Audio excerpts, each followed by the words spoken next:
Gulf ന്യൂസിലേക്ക് വിശദമായി. മദീനയിലെ പ്രവാചകന്റെ പള്ളി കൂടുതൽ വിപുലീകരിക്കാൻ സൌദി ഭരണാധികാരി അബ്ദുള്ള രാജാവ് ഉത്തരവിട്ടു.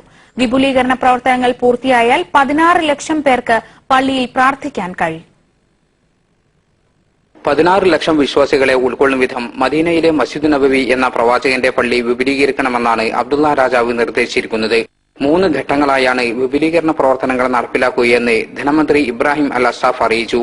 ആദ്യഘട്ടം പൂർത്തിയാകുമ്പോൾ 8 ലക്ഷം പേർക്ക് പള്ളിയിൽ പ്രാർത്ഥിക്കാൻ സാധിക്കും. 2ഉം 3ഉം ഘട്ടങ്ങൾ കൂടി പൂർത്തിയാകുമ്പോൾ 16 ലക്ഷം പേരെ പള്ളിക്ക് ഉൾക്കൊള്ളാനാകും. പ്രധാനമായും 2 തവണയാണ് ഇതിനു മുമ്പ് മസ്ജിദ് നബവിയിൽ വലിയ വിപുലീകരണ പ്രവർത്തനങ്ങൾ നടന്നത്. 1949-ൽ അബ്ദുൽ അസീസ് രാജാവിന്റെ കാലത്തായിരുന്നു ആദ്യത്തെ വിപുലീകരണം. 9 വർഷം കൊണ്ടാണ് ഇതിന്റെ പണി പൂർത്തിയായത്.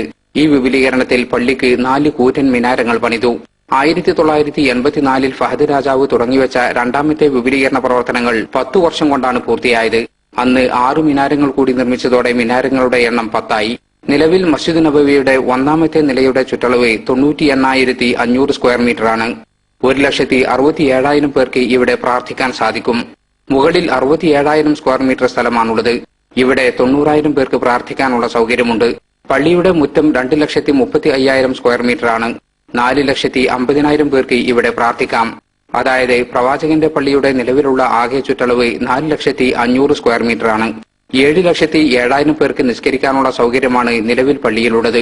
ഇത് ഏതാണ്ട് ഇരട്ടിപ്പിക്കുന്ന വിപുലീകരണ പ്രവർത്തനങ്ങളാണ് ഇനി നടക്കാൻ പോകുന്നത്. Jaleel Kannamakaram, Asianet News, Jeddah.